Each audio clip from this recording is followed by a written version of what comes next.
Well, good evening again. Your gluttons for punishment on the third session. If you feel you need to stand up and exercise parts of your anatomy during the thing, please just get up and walk around and then come back and sit down. It doesn't matter to me at all. But I do realise that, you know, this is a good Catholic church. The benches aren't too comfortable. Anyway, I want to start, if I get the right book, we're looking at the third thing, which is sort of money and the environment, which is a tortuous way. We're going to look at Laudato Si. Remember, really on Monday we looked at Evangelii Gaudium, the joy of the gospel. And yesterday we looked at Gaudete et Exultate, rejoice and be glad about being holy. And this is Laudato Si, on care of our common home. It is a different document. Those two were what are called apostolic exhortations, when the Pope says it's a rallying the troops kind of thing. And it's got that real flavour of Francis, you know, that free flavour of Francis's way of speaking. This is an encyclical. These have to be much more grounded. It's not to say that these aren't grounded, but it's a different style, because an encyclical is a letter to the church, or, since John the 23rd, some of them have been letters to the world. And this is a letter to the world. Okay? And it's a statement of the understanding of a situation of the church at this time. This is what our faith thinks and says about the issues that it pertains to. So it has a teaching authority, unlike the other ones, which do have teaching authority. They're exhortations, but they're more, come on guys, let's get going. Okay? This is looking at some of the big issues that are facing us. Okay? So it's very much a social encyclical. And it's called Laudato Si, named after St. Francis' great song, his great canticle. And so I'm going to read a version of that which Francis uses in this. Okay? Praise be you, my Lord, with all your creatures, especially Sir Brother's Son, who is the day and through whom you give us light. And he is beautiful and radiant with great splendor, and bears a likeness of you, O Most High. Praise be you, my Lord, through Sister Moon and the stars. In heaven you form them clear and precious and beautiful. Praise be you, my Lord, through Brother Wind, and through the air, cloudy and serene, and every kind of weather, through whom you give sustenance to all your creatures. Praise be you, my Lord, through Sister Water, who is very useful and humble and precious and chaste. Praise be you, my Lord, through Brother Fire, through whom you light the night, and he is beautiful and playful and robust and strong.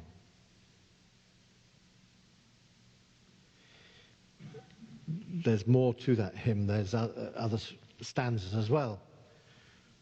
But Brother Sun, Sister Moon, Brother Fire, Sister Wind. Relationship. Francis saw himself in relationship with the environment, with God's creation. And really that, I think, was the original thinking spot for Pope Francis. So this talk today is a tougher talk. Okay? Your handout, when you get it, is 8 sides in 10-point. And I'm only looking at the first 3 chapters. There's just no way I could do the others. What I've done on the front page, you will see all the contents. I've put the contents out there. Okay? But I think the first 3 are very important, because in a way that is Francis looking at the world as we're living in it at the moment. And he wants us to be very careful how we look at this world we live in. And we'll see some of the themes from Monday and Tuesday are being used in an interesting way here again in Laudato Si. So, let's kick off. Pope Francis has been very clear that a major concern he has is for the earth, how we are living in it, and how we understand ourselves as its stewards. He also gives an overview of why modern humankind is failing each other and failing the earth.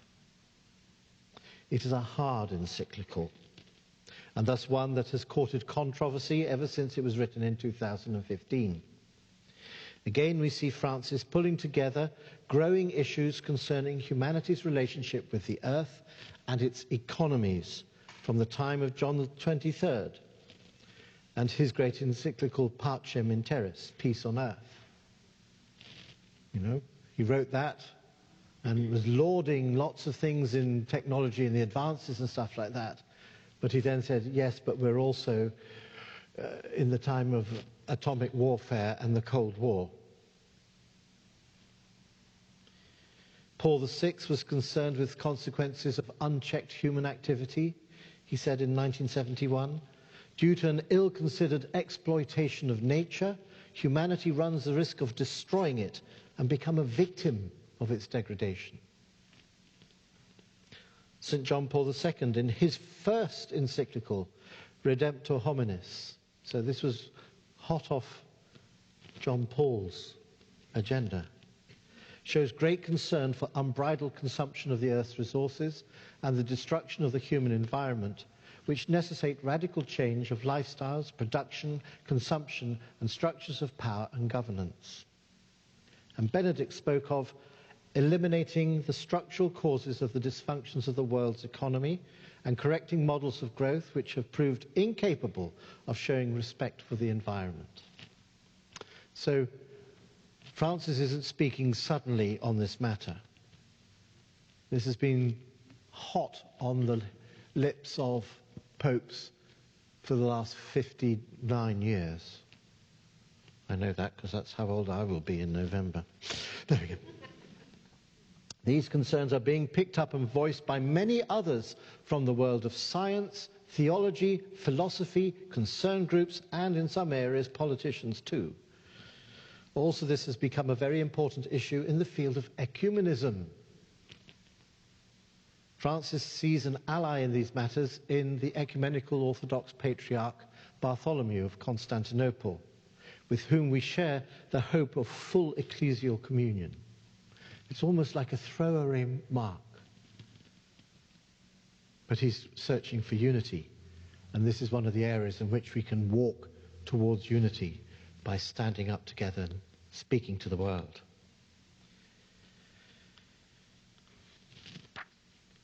I'm going to realize this morning went on very long, so I'm going to edit myself as I go through, so pause, don't worry about it. Bartholomew highlights that we are all culpable for the ecological crisis, and it is going to need the efforts of us all collectively and individually to take responsibility for these problems, as well as the state. Our ecological ineptitude, our voracious raping of the resources and their consequential degradation of human life are sin. It's sinful. And of course, Francis also looks to Saint Francis as an exemplar of the spirituality of practical, simple living of our human life that we must follow in order to change the things before it's too late. And that sense of complete community with God's creation. God speaks to us and grants us a glimpse of his infinite beauty and goodness. So this encyclical, and thus Francis' main concern, is not just about nature and ecology, the green bits, but is the urgent challenge to protect our common home, hence On Care for Our Common Home, the subtitle of Laudato Si. It includes a concern to bring the whole human family together to seek a sustainable and integral development, for we know that things can change. So he has this positive thought process. He knows that things can change. And you and I know that things can change, but we do tend to think, what can we do about this? Yeah. Okay. And he says that so Francis is using this encyclical, which is addressed not to just the Catholic Church, but to everyone, as an appeal for a new dialogue about how we're shaping the future of our planet. And we'll see that he's wanting to do that Guardini thing of having different, because you know there's lots of opinions out there about all this, okay? But to be walking together, talking our ideas through, and the Catholic Church, and he hopes with a clearer, more united voice with all Christians, to do that shedding of the light of the gospel, of the light of Christ on these. He said it's our duty and our right, and we have a voice that needs to go out there and be heard. Okay? So there are several main themes that run through the text that are addressed from a variety of different perspectives, and that tend to that weave through the unity of the text and unify the text. Firstly, the intimate relationship between the poor and the fragility of the planet. Okay? We in the West can get terribly het up and cross when we hear that another huge acreage of the Amazon forest has been cut down so that they can grow maize. I don't think they're destroying the thing. Yeah, well, they are. But where else are they going to be able to do it? Because of the privatization of rural tracts of land in such places like Brazil and Argentina, they're not allowed on those other pieces of land, which have some of the most fertile soil in the world. And the ridiculous thing is that the owner, by the law of that land, has to touch that land physically once a year. Yes, there's a certain acreage that they have to make. So half the year he's just walking around on his land, or driving up. Yes, I've been there, I've inspected that, and gone there, and not allowing people to live. So before we judge them, and saying how terrible it is that they're destroying the Amazon forest, and it is a terrible thing that the Amazon forest is being destroyed, but what is the context that they are living in? The poor are at the sharp end of all this. You know, we'll look at it in a minute. Issues of water. You know, Africa is going through huge swathes of Africa is becoming desert-like when it used to be verdant because there's no water. We know what that's a bit like. So we can have a little bit of fellow feeling perhaps with the poor. The next one is the conviction that everything in the world is connected. Okay? My water bottle. Take off the top. I accidentally discard it somewhere. It finds itself through a river flowing out to the sea. You may have seen or heard about these things, about the ocean gyra. These are big rotating currents in the north and the south of the Pacific, the north and south Atlantic, and in the Indian Ocean. And you can find a bottle top. In fact, they reckon there are trillions of tons of plastic waste in these gyra, because it just goes out there and it just like whirlpools together. They're not great big mats of things. It's over hundreds and thousands of square acreage. But what's really the problem is that 40 or 50% of that has been nibbled and either spat out or been ingested. All right? So they estimate that underneath the surface, that you can't see from there, but underneath the surface, there's a whole layer of tiny bits of plastic, okay, that is just sitting there, all right, causing untold damage. And you've probably seen those pictures in National Geographic or whatever, of albatrosses that have died, and they've opened them up and they're full of bottle tops. I can't find the picture, but I was on holiday in Cancun about 5 years ago before I came here. And I went out with a buddy of mine, and we went out to one of these islands and stuff like that to see the wildlife and stuff. And there were these crabs, hermit crabby things, you know. Fantastic, they were great fun. There's one who didn't have a shell. His nether edge was curled round inside the plastic top of a sunscreen bottle. We're connected. My bottle top can kill an albatross over the Pacific.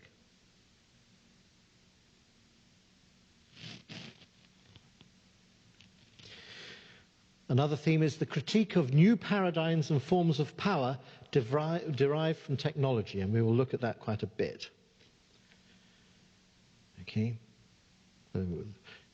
Like John the 23rd, he says, technology is wonderful. Advances in medicine, you know. I can stand up here before you because, you know, I've got a pill that helps me with my type 2 diabetes and one that helps me with my blood pressure. Because you raise it up, you lot. There we go. No. You know, and that if you remember, I had some radiotherapy a couple of years ago and things like that. You know, all that kind of thing. It's part of the reality. Wonderful things. Okay? But as technology grows, it gets to be controlled by a smaller number of people. And that's where power ends up. Okay? And that's a danger. Okay? There's a call to seek other ways of understanding the economy and progress other than being driven by financial speculation. There's the theme of the value proper to each creature. Okay?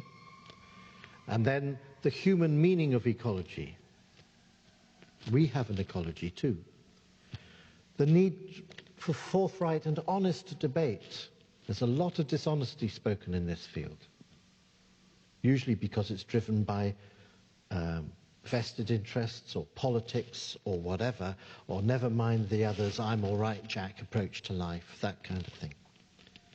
And we have a serious responsibility of international and local policy. And we have to deal with the throwaway culture and the proposal of a new lifestyle. So therefore I need to pick up my bottle top. And a new lifestyle. And none of us likes changing our lifestyle, do we? That's a big challenge. So let's look at chapter 1. Is an overview of the ecological crisis, what is happening to our common home. Francis talks of the rapidification of the problem of man's impact on the planet being a result of the acceleration of human activity. Change is desirable, and growth is a reality. But the pace we are setting is harmful and creates anxiety. Some people are, what not desire, environmental deniers, all that sort of stuff. Yeah? There's no denying that it's happening. The issue is not that it's happening, it's the rate of human activity interfering with the natural process, which is accelerating at an exponentially faster rate than ever before. So that the system, in the past, you do have cycles of the planet heating up and cooling down. We do have that. We know that. We've known that for years. But the whole ecological system, the environmental system of the planet, has been able to deal with that. The intervention of man's activity has speeded up that, such that the environment can't cater for that level of change. And the result is what we're seeing around. I pray one day before I retire or die that I will see water flowing in the Santa Maria River.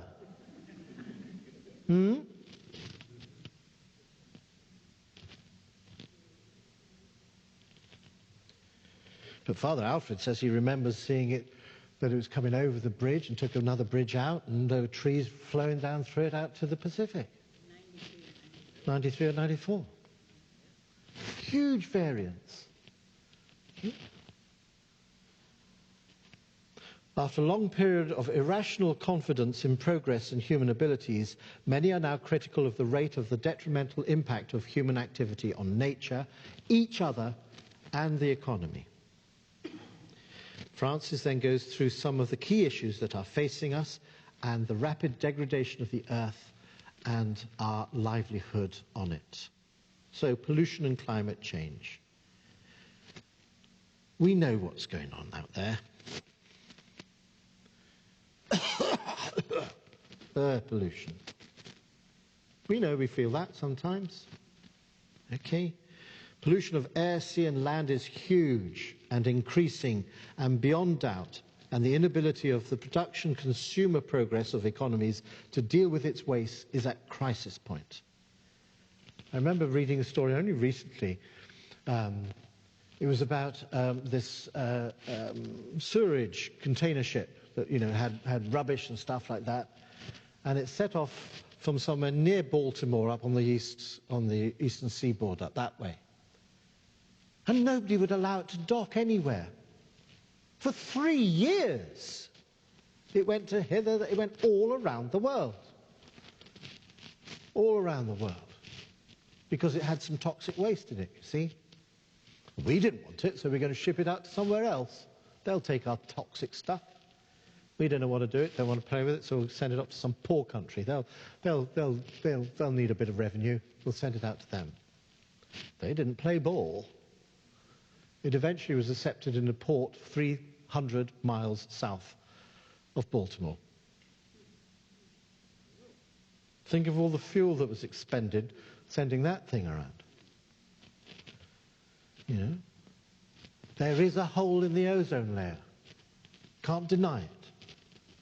Climate change does take place. All our aeroplanes. I know this for a fact because I saw aeroplane fuel on fire streaming out of an engine of a plane that I was in. Whew. The flame was bigger, longer than the length of the aeroplane.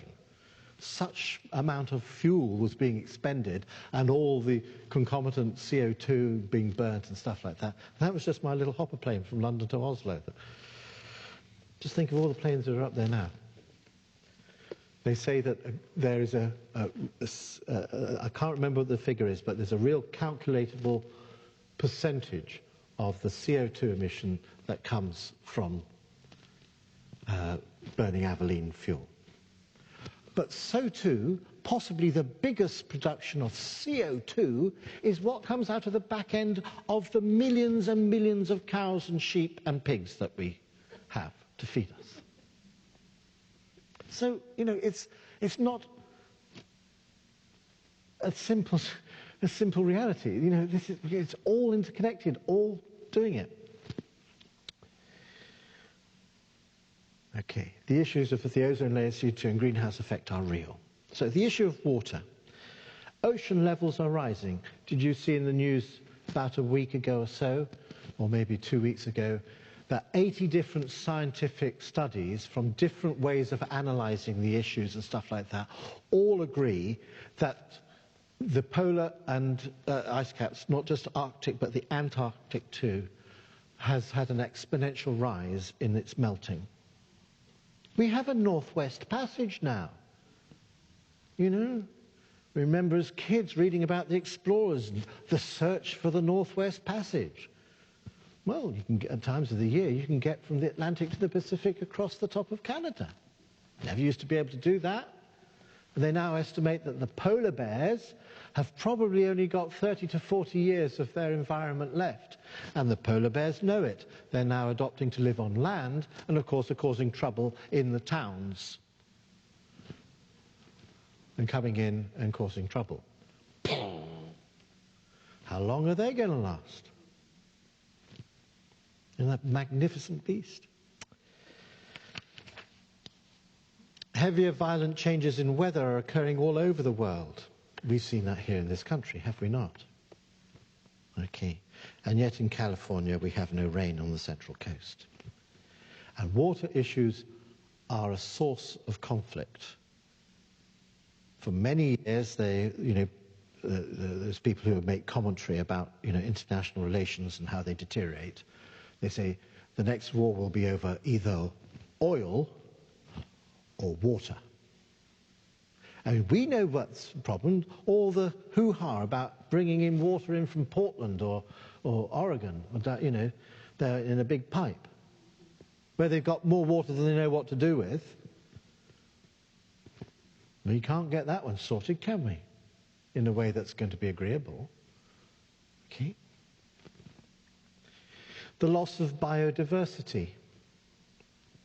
This is very important, because if we lose a plant or we lose an animal, we lose its DNA. And we know, this is an important thing, they are finding new things in the jungles of the Amazon and in the jungles of the Congo and things like that, where they find flora and fauna, and they can distill things and they can help with cancer treatments. And very powerfully, a very strong image one, was the golden frog, the golden tree frog. I think there's only somewhere between 9 and 20 of them left in the wild.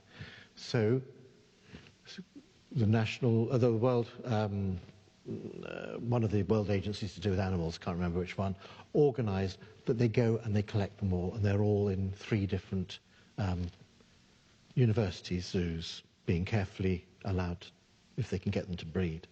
But they are poison frogs.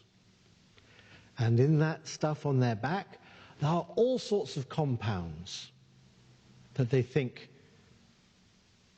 could be valuable for medicine. If it's extinct, it's gone. But Francis says, this is dreadful, because that frog, that plant, that worm, that whatever, was part of God's creative plan to give praise and glory to God in its own way. How dare we, he says, we have not the right to allow this kind of extinction to take place. And they calculate that there's anything between, 1,000 and tens of thousands of flora and fauna that are going extinct every year. Butterflies that we never see again, or it might be a bug, it might be a bacterium. We have no such right, says Francis, to allow this to happen. And there's the decline in the quality of human life and the breakdown of society. Human beings, too, are creatures of this world, enjoying a right to life and happiness, and endowed with unique dignity. So we cannot fail to consider the effects on people's lives of environmental degradation and deterioration, and current models of development and the throwaway culture. Big cities don't work. Been to LA recently? Been over one of the big interchanges? Look down? Tent city.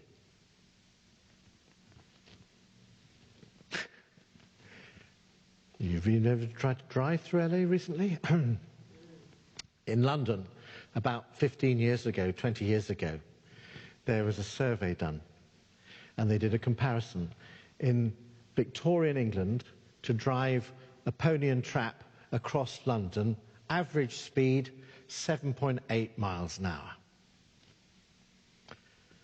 20 years ago, to drive the average car across London, average speed 5.6 miles an hour. What's the progress, huh? What's the progress? I can almost walk faster than that.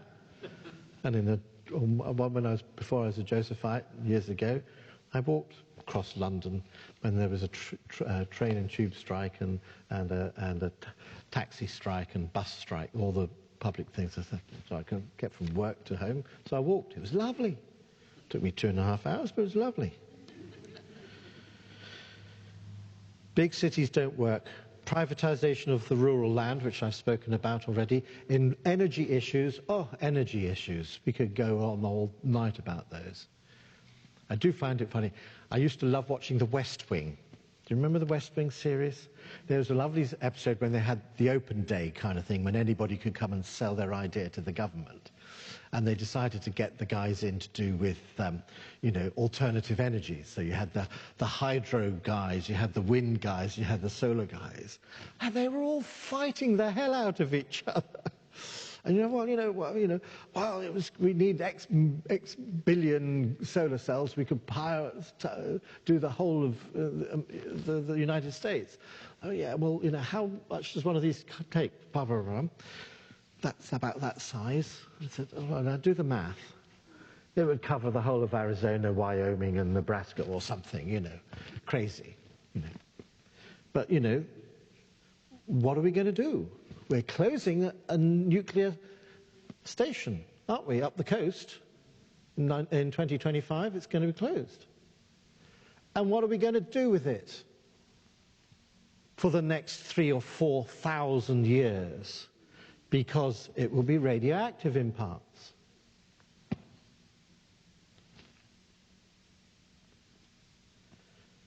And when we switch off, where's the electricity going to come? Back to coal? That's got no future, despite what somebody might say. Where are we? Social breakdown. We're seeing that all around us. Violence and social aggression are increasing rapidly. This progress of production consumption has moved away from an integral development, and this is one of the key things, an integral development. All things need to be, everything's connected, so we have to have an integrated view of this, rather than just going with one, going with the other, and not actually doing anything. Media and digital environment can influence in such a way that we are distracted from the voices of reason. Opinion, not fact, rules. Commentary rather than wisdom and truth is the order of the day. Wisdom and truth are lost. We have sanitized reporting and biased coverage of these things to hide the harsh realities and also the small bits of good news. You know what I'm talking about. Whether it's Fox or CNN or NPR or NBC or whatever, they're all owned by people who have got an agenda. In England, it's Rupert Murdoch. He bought the London Times, the great London Times, the Thunderer, as its nickname is, and the Sun, the biggest one, which is a tabloid, the one that used to have the famous naked ladies on page 3, and was the lowest common denominator. And then he bought up Sky, the biggest digital TV network. And he was controlling the agenda of what went out there. He was the Hearst for England. You know what Hearst did? He tried to control the agenda. That still is happening. Where is truth? Where is truth? Global inequality, of course. Human environment and the natural environment deteriorate together. We cannot adequately combat environment degradation unless we attend to the causes related to human and social degradation. And he goes on about that. And sometimes we're given trite solutions, such as dealing with the birth rate in poor countries, and these are proposed to so-called ease the problem. Well, if they're poor, they shouldn't be breeding, let's go and send them a whole load of condoms. And then the Catholic Church gets pilloried for its stance on artificial contraception. I said, well, if you didn't have that, we could do so much in India. There are no Catholics in India. They're Hindus.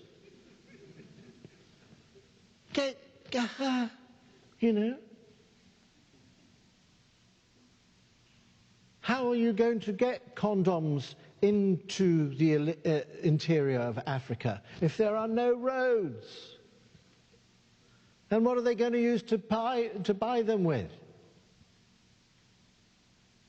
And isn't this colonialism anyway, shifting the problem out there when the problem is here? You know? I remember very vividly, with my brother lived in Kenya for many years, and I was out there for a holiday, and we were having a dinner party with lots of people, including a lady called Mindy, who was a very educated Kenyan woman, and she said, you've got to understand, if we get a lot of condoms free over here, women are going to be an object to be used, because there'll be no fear of the responsibility of children coming off the result of the intercourse. He said it would be worse for women. Okay, it's not just the simple thing of choice. There is choice, but it's not just as simple as that. If you put it in certain cultures, it takes away choice and it makes you vulnerable and things like that. And in other cultures, I'm not going to wear that. Machismo says I'm not going to wear that. I'm not a man if I wear that. Trite solutions. There's a lot of those kind. Okay. And of course, weak responses to this. The lack of political will and leadership to grasp this nettle, or these nettles, and not wishing to make things difficult for the next generation. It's too late on that score. Okay.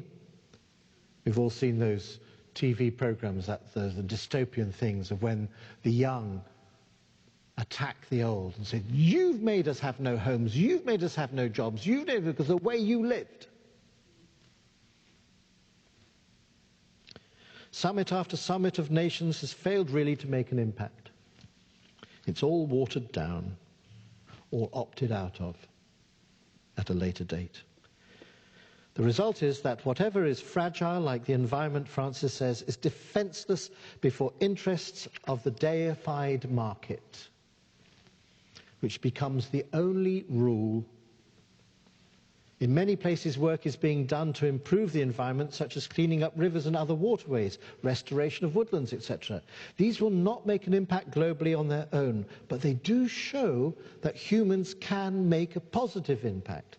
Going back to that point, that change is possible.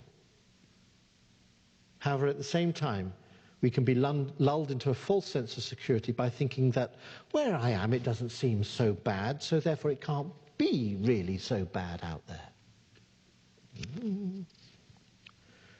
And we've got too many opinions about everything going on. So second chapter, he looks at Scripture. How does the light of the gospel shine on this? The light of the Bible. He says that solutions will not emerge from just one way of interpreting and transforming reality. Respect must also be shown for the various cultural riches of other peoples, their art, their poetry, their interior life, their spirituality. The church has its own position in all that, and we must work together to find the best ways forward. Guardini's ideas in tension. Our churches need to show the light of our faith in the gospel and teaching of Christ on it as a valid voice in this debate, one that hopefully will give the light of a way forward together. So the Catholic Church is very much open to dialogue, Francis says, with all others to try and get a synthesis to reason.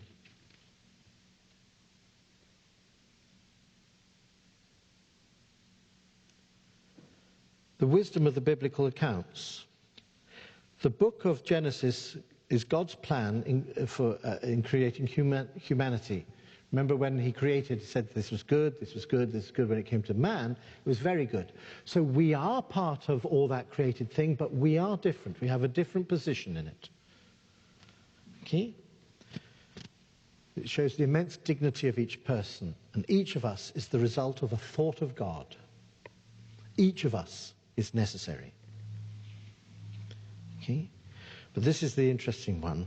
They suggest that human life is grounded in three fundamental and closely intertwined relationships: with God, with our neighbour, and with the earth. According to the Bible, these three vital relationships have been broken. This rupture is sin. The harmony between the Creator, humanity, and creation as a whole was disrupted by our presuming to take the place of God and refusing to acknowledge our creaturely limitations. We turn that word dominion, meaning into having power over. Dominion doesn't mean that. It means to have authority that is given to you. Okay? And that authority was to be a co-creator, a steward. That's what it really means. Not to, but to make it work. To look after it. There's those words, will keep and till the land. Okay? Which means cultivate it and protect it. Okay? Referring to Cain and Abel's story, Francis links this sense of respect for creation with our respect for each other. Disregard for the duty to cultivate and maintain a proper relationship with my neighbour, for whose care and custody I am responsible, ruins my relationship with my own self, with others, with God, and with the earth. Aha. Where's Abel, God says to Cain? What am I? My brother's keeper, he says. Yes, we are. But most people say, no, nothing to do with me. No, that's their business, not mine.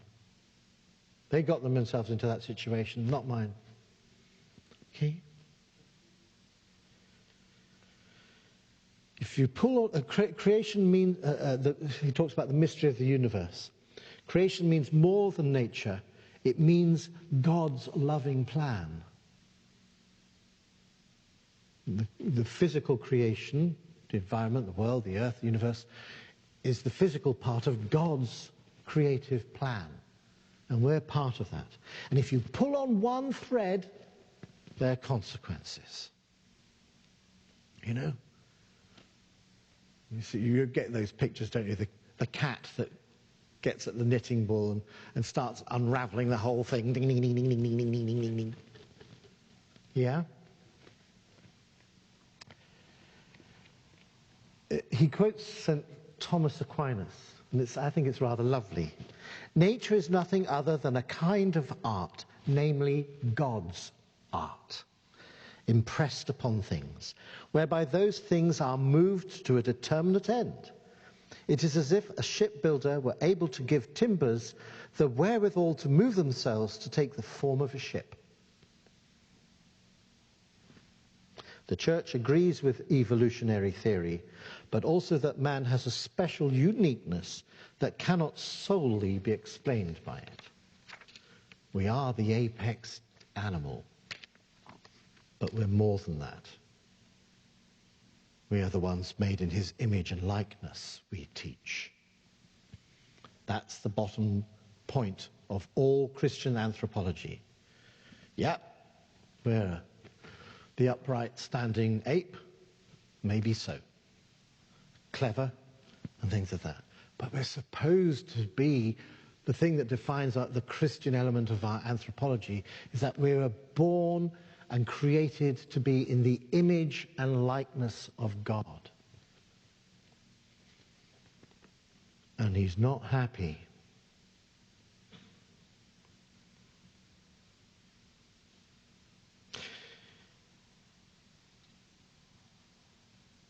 There's a couple of interesting quotes about the harmony of creation that come from the Canadian bishops and the Japanese bishops. Canadian bishops say, from panoramic vistas to the tiniest living form, nature is a constant source of wonder and awe. It is also a continuing revelation of the divine. Nature is the unwritten book of the Bible, where God is still revealing. We've always understood that as part of our thing. It's not, you know, the book of Genesis, it's nature itself is an unwritten book. It's written in flowers and oceans and mountains and animals and wind. The Japanese made a thought-provoking observation. To sense each creature singing the hymn of its existence is to live joyfully in God's love and hope. That's a very St. Francis kind of view of things. And by the way, nature is God's possession, not ours. Man and beast are not equal. To believe so would create other distortions and deny his position of responsible stewardship. Okay? But also, we tend to have the, you've seen it. The people who say, oh, the way they treat dogs these days, and they get involved with dog charities and stuff like that, and they'll talk about, oh, yes, dogs or cats or whatever it is, and put all the effort into there. Never mind the human being who's in the gutter beside them. Yeah? That's not to say that we shouldn't love and cherish and look after and have good stewardship of dogs and cats and mice and hamsters and rats and gophers. There we go. I'm ruining my softball pitch. But hey, where's the responsibility? A deep sense of communion with the rest of nature cannot be real if our hearts lack tenderness, compassion, and concern for our fellow human beings. The heart of flesh that can see and feel pain and feel joy as well. The common destination of goods. Whether believers or not, we are agreed today that the earth is essentially a shared inheritance whose fruits are meant to be for the benefit of everyone. Okay. St. John Paul forcefully affirms this in one of his encyclicals, Laborum Exercens, where he said, God gave the earth to the whole human race for the sustenance of its members, without excluding or favouring anyone. Both rich and poor alike have the into common life of creation. And Jesus himself gazes upon us too. Look at the birds of the air, he says. They neither sow nor reap nor gather into barns, and yet our Heavenly Father feeds them. And he himself, who is this man that even the winds and the seas obey him? So chapter 3 is the heart of the encyclical that gives a huge insight into Christian anthropology and the ecological crisis. And I need to get through this in about 15 minutes, so we'll run.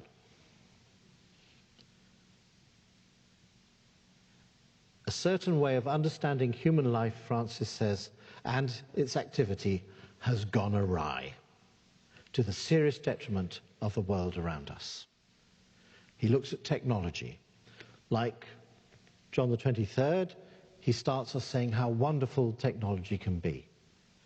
We rejoice in the advances and the immense possibilities that they have presented and continue to give to us. Science and technology are wonderful products of God-given human creativity. So it's part of the creative process. And it has remedied countless evils when we think of the progress in medicine, engineering, communication, transport, connectivity. Technoscience, when well directed, can produce important means of improving the quality of human life, from useful domestic appliances to great transport systems, bridges, buildings, public spaces. Yeah. My mum, I was only talking with Patty and Judy this morning, my mum, 7 kids, Dad, Nana and her in the house. She had a small little Hoover washing machine, no spin dryer or dryer, but a mangle to dry it out, put it up on the thing, you know. Boy, was she happy the day she got a spin dryer. Never seen my mum so happy in my life. You know, it brings just on that domestic level, okay? Yet it must also be recognized that nuclear energy, biotechnology, information technology, DNA knowledge and manipulation, and many other abilities which we have acquired have given us tremendous power. Okay? And basically he's going to say, the more this technology advances, the fewer people are in control of it. Never has humanity had such power over itself, yet nothing ensures that it will be used wisely, particularly when we consider how it is currently being used. This is the thing. There are two issues that he raises, very big issues. There is a tendency to believe that every increase in power means an increase of progress itself. Not necessarily so. We're seeing it all around us. An assimilation of new values into the stream of culture is needed, as if reality, goodness and truth automatically flow from technological and economic power as such. There's this idea that technological advances are neutral, morally neutral. We saw that when Zuckerberg was brought before the Senate hearings, and he said that was our stance. But all the things that now are standing up and shouting at us are reminding us that that's not the case. Our Facebook platform does have moral issues attached to it because people use it, and the moral sphere is where people are at. So technology is not neutral because it's used by human beings. So therefore it must be managed, it must be controlled, we must have an understanding of its benefits and its pitfalls. This is really what he's trying to say. Okay? The risk is growing day by day that man will not use his power as he should. In effect, power is never considered in terms of the responsibility of choice which is inherent in freedom. And what's happening is we are losing our freedom. We think, oh, I've got my phone. I'm free to ring a friend of mine back in England or my sister in Northern Ireland. How many of you have the situation with your children, your grandchildren, that you can't get a single word out of them because they're... Yeah?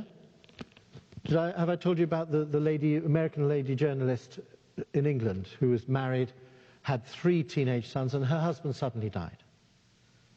And after 3 weeks or 4 weeks, or a short period after the funeral, realized that none of them were talking to each other.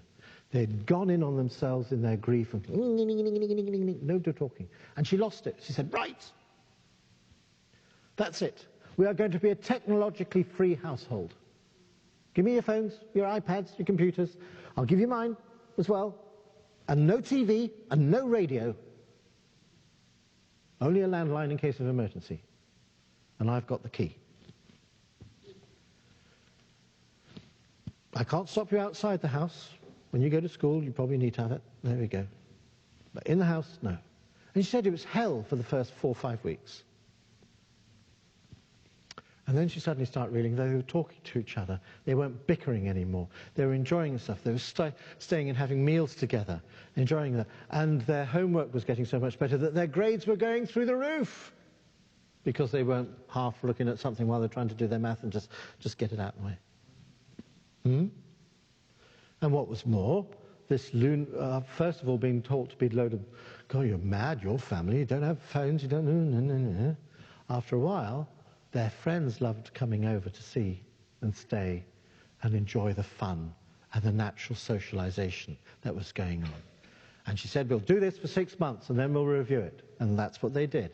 After 6 months, they reviewed it, and the kids said, we don't want to go back, Mum, but we do need one thing, access to the computer for about an hour in the evening because we have to do our homework on computer now. So they set that up, but otherwise, everything else locked up for the rest of it. You know? That's what we're talking about. And this technological paradigm is now across the world. It is the way that humanity has taken up technology and its development according to an undifferentiated and one-dimensional paradigm. Men and women have constantly intervened in nature, but for a long time this meant being in tune and respecting the possibilities offered by the things themselves. It was a matter of receiving what nature itself allowed, as if from its own hand. Now, by contrast, we are the ones to lay our hands on things, attempting to extract everything possible from them while infrequently ignoring or forgetting the reality in front of us. Hands up those who've got a mobile phone, okay, or a smartphone or whatever, okay? Okay? Their batteries are either lithium or cadmium batteries. That is a rare metal. One of the biggest suppliers of that is China. And there's a whole section of China that you don't know about, but is unlivable because it's a very, very toxic process to extract those metals from ore. And there's a section of China the size of Wales. Okay, it's a small little country, but it's the size of Wales. That's a country that man cannot go to. Okay? Because we need lithium for this technology. I need cadmium, otherwise it's not going to work. So I suck it out of the planet. And the planet has no way to restore itself. That's this rapidification that France is talking about. So he's not saying that these technologies of themselves are bad, but everything that goes with them to produce them and the way that we then use them, that's where the issue is. Because it's not integrated with nature itself and our own human nature. We are part of nature too. And it is degrading our lives and our homes and our nations. This has made it easy to accept the idea of infinite and unlimited growth, which proves so attractive to economists, financiers, and experts in technology.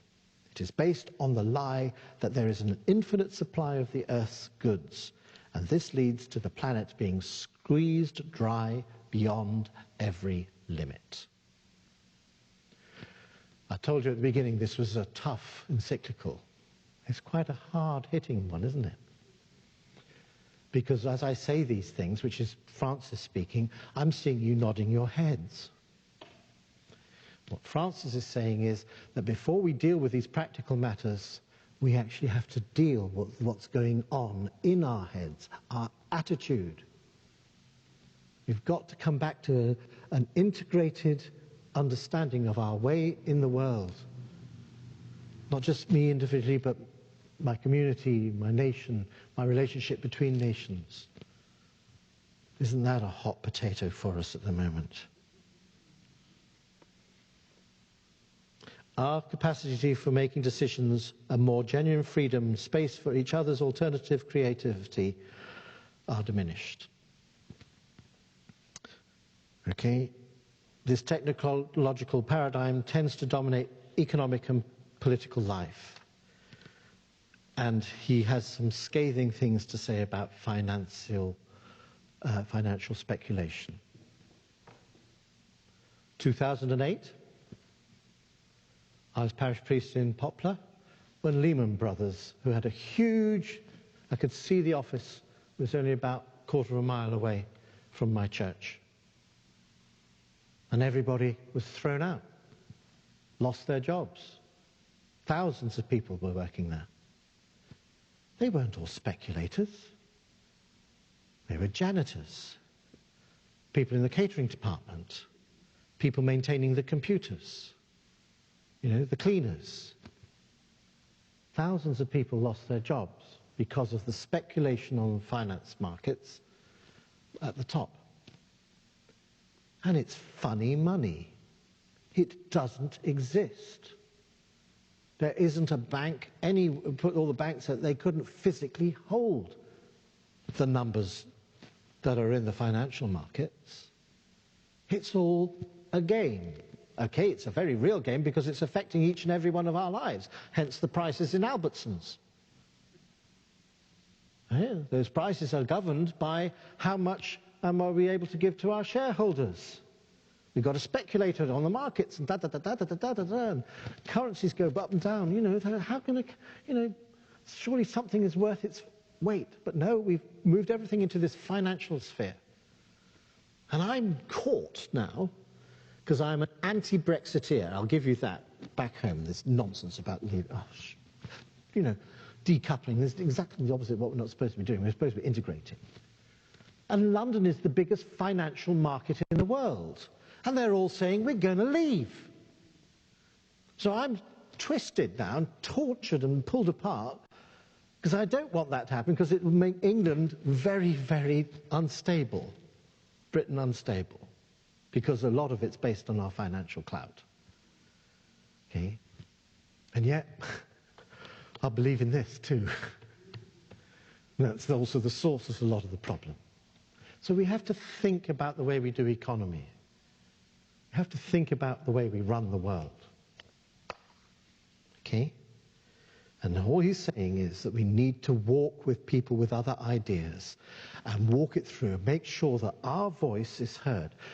Benedict used to talk about making sure that the Catholic Church's voice was heard in the marketplace. Yeah? And that's the same as what Francis is saying. And to use it in this Guardinian way of this tension of ideas. Making sure that we shine our voice, the voice of joy, the voice of the gospel that we were talking about these last 2 days on the issue with people. People who understand technology better than we do. People actually possibly do understand economics better than we do. But we've got a voice that has to be in the melting pot, and we believe that that actually is a voice of reason, a voice of love, a voice of hope. Because we are asking the world to see what we are doing as the image and likeness of God. We have a duty to put God's point of view in this. Huh? That's really underneath this. We've got a duty to get out there and make sure God's plan, his creative plan, is understood. Yeah? I'm going to whiz along a bit.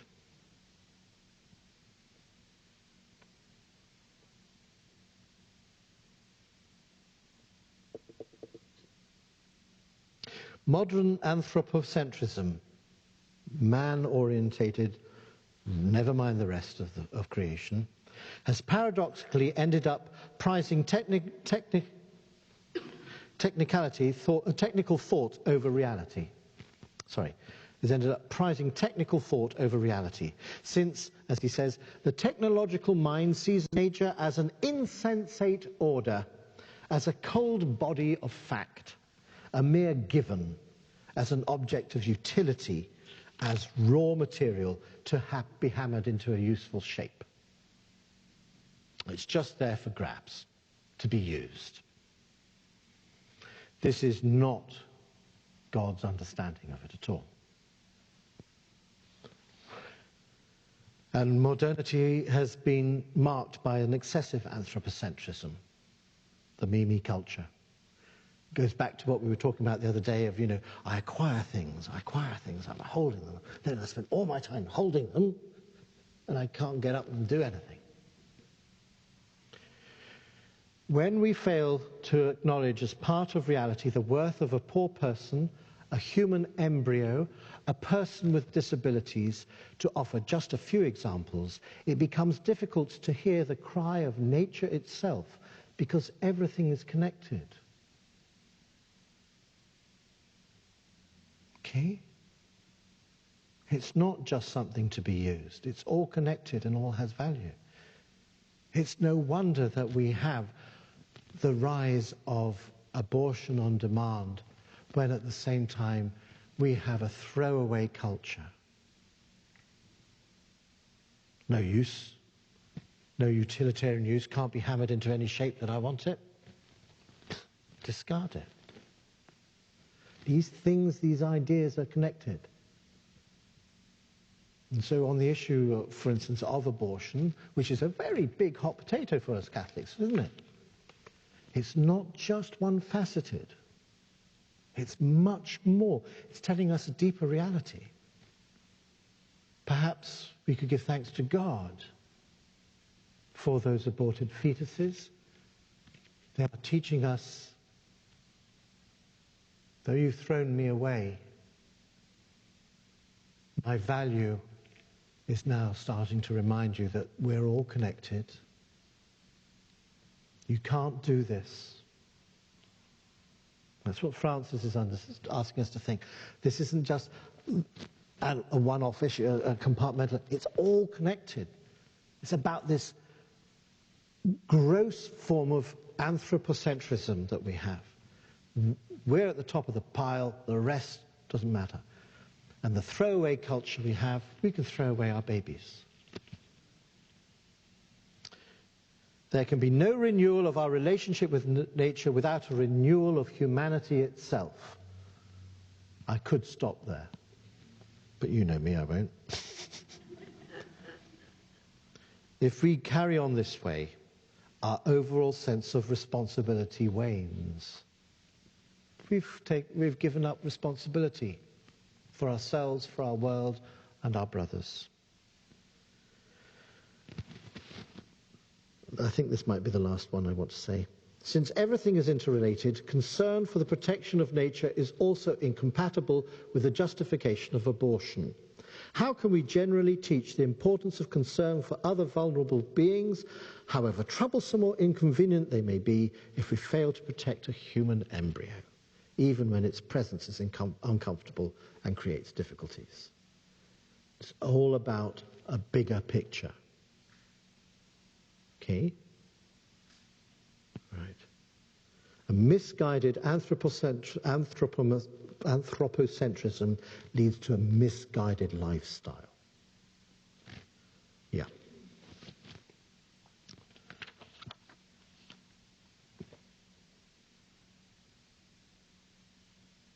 The culture of relativism is the same disorder that drives one person to take advantage of another, to treat others as mere objects, imposing forced labor on them or enslaving them to pay their debts. The same kind of thinking leads to sexual exploitation of children, the abandonment of the elderly who no longer serve our interests. It is also the mindset of those who say, let us allow the invisible forces of the market to regulate the economy and consider their impact on society and nature as collateral damage.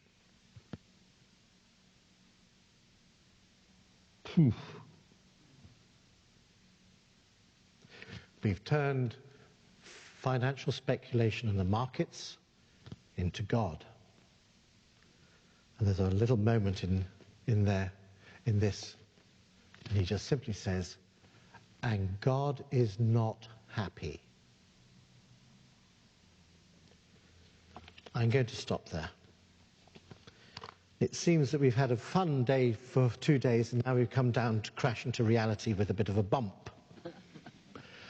But my point is this, and the reason that I lit it in this order is that if we take that quality of the desire to bring the joy of the Gospels, the light of the Gospels to our world, and if we strive, as yesterday in How to Be Holy, we strive to be holy. And in English we can play with the word holy, H-O-L-Y, and W-H, that kind of whole. Okay? If we really work on that, and then as we do, knock on the door to let Jesus out of our churches and into the world, then we can make that journey together with others who may be coming from a different point of view, but also see that there is a problem. And we can enter into dialogue and have God's voice heard in this. That's our duty. That's our duty. And we have to start with changing our own attitudes as well. When I first came here, I asked the question, why is there an enormous dump truck coming every other day and emptying out 2 huge bins of rubbish from this establishment? Can we get away with only having one? Because it wakes me up at 6 o'clock in the morning. It goes right outside my window. No. Between the school, the parish, the hall, events and everything else, we produce all this rubbish. We're trying to be good at sorting out, stuff that's for recycling and stuff. We're getting better at that. So we need to do that. All of us need to do that. We can easily fall into the trap, we've already mentioned it, easily fall into the trap of saying, well, what's the point? I can't make a difference. Yes, you can. What is it? The something of the road of change just means one person to make one step. Okay? And that's forgiveness, going before, bringing mercy to bear, not to just end up in, as we see all the time, in these ding-dong battles, ding-dong politics, tit-for-tat stuff. It's getting us nowhere. Because people are holding on to these paradigms that they're saying, good luck to them. Bill Gates, Zuckerberg, billionaires. They're not handing it on to their children, they say. They're setting up trusts to go and do things. Go back, this is my last point, okay, to West Wing. When they're all finishing at the end of the series is coming to an end, the change of president's about to arrive, so they're all going to lose their jobs.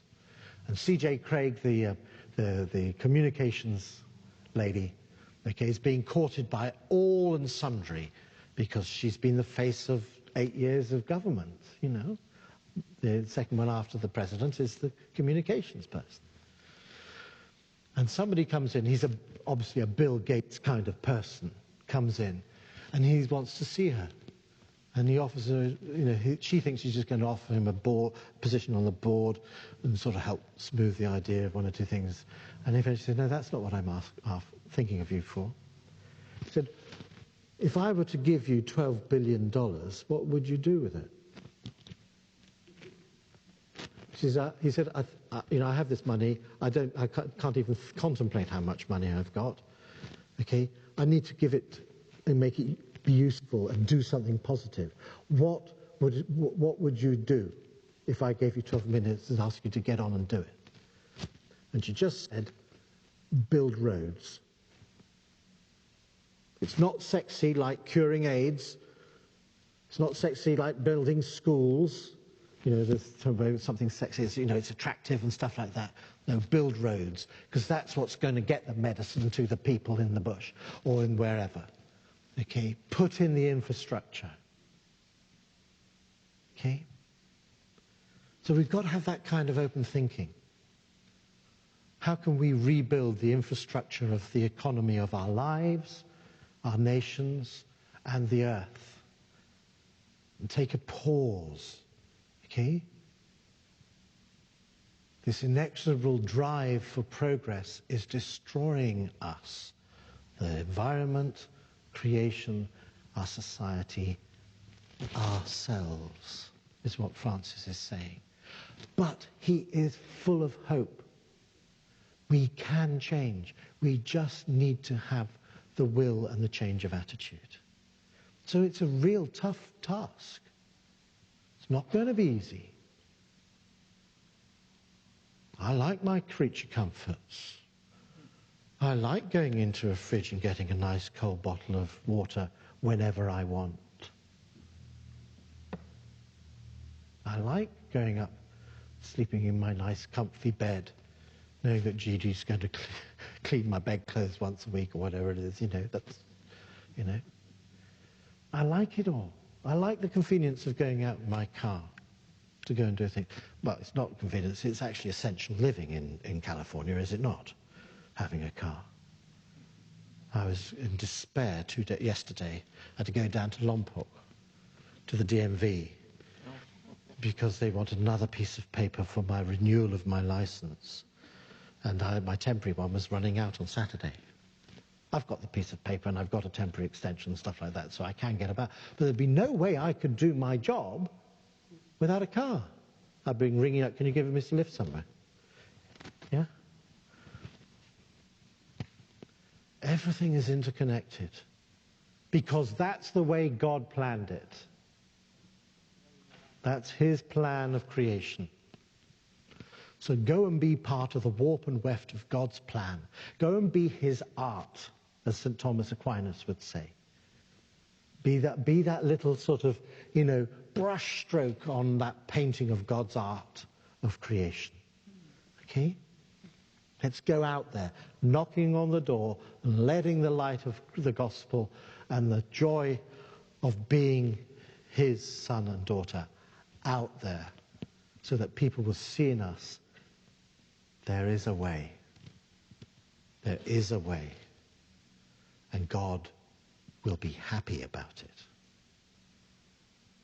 Glory be to the Father, and to the Son, and to the Holy Spirit, as it was in the beginning, is now, and ever shall be, world without end. Amen.